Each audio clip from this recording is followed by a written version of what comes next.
مریم نواز ارشد ندیم ته نیو هونډا سیوا یس ټربو ګفټ کو ملګرو چې د قیمت د 1 کروڑ روپۍ قیمت دی ملګرو دی ولا په ټیم کې ريجستره کو کله چې نمبر پلیټ ته لگاو نو په دې باندې کومه نمبر چې ونه هغه 9297 ولګاو ملګرو پاک 9297 اوس بس تاسو هم سوال پیدا کیږي چې دی وته ولي ولګاو ملګرو څنګه چې تاسو ته پته ده اولمپکس کومه ګولډ میډل چې ګټلی ملګرو جیولن ترو چې هغه کول نو هغه چې کومه ډیسټنس نو هغه 9297 نو مریم نواز ویل چې مولزه غاړه اخلم او غاړه ولا ريجستره کوم نو چې پاک 9297 ولا ولګوم د پاک مطلب د پاکستان او جیولن ترو چې کومه ډیسټنس ده نو هغه 9297 نو هغه وته دغه ولګاو ملګرو او دا غاړه چې دنه دی ولا پاټیم کې بوتلو ملګرو هغه چې دنه هغه میاچونو ته مریم نواز تلوا چې مریم نواز وته 10 کروڑ روپۍ هم ورکړي 10 کروڑ روپۍ ولا هم ورکړي او دا غاړه چې دنه د 1 کروڑ روپۍ شو تقریبا چې نو د سره 11 کروڑ روپۍ ولا ورکړي ځکه چې د 10 کروڑ روپۍ اعلان مخکې کړو کله چې جیولن ترو دی وګټل کنه ملګرو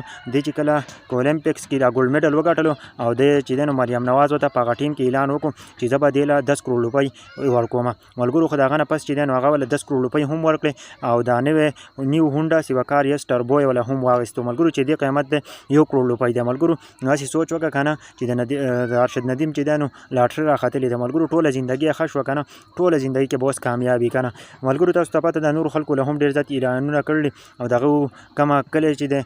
نو بیا چنو ته لاړه مریم نواز او غاړه ولا هم په ګفټ کې ورکو د ارشد ندیم سره هم میلاو شو او 10 کروڑ روپۍ ولا هم ورکړل ملګرو تاسو ته پته د ارشد ندیم چې د لاټري بالکل راخاتلې د ارشد ندیم چې د نو ژوندۍ بالکل بدل شو ملګرو دا ډیر ځات غریب انسانو چې دی چې جیولن ترو د پاره د سره 100 روپۍ هم نه ملګرو دا کومه نیزه چې ونه دی لپاره وسره روپۍ هم نه وي چاول روپۍ هم نه ورکوي منیسټر ته بدی انتظار کاوه خو بل ورځ چې دا راتونه منیسټر وته انتظار وکړه بس چې ځان خپل ځان په جنګانو په ژوندۍ کې به کامیابی ملګرو دا ویډیو ضرور د نور ملګرو سره شیر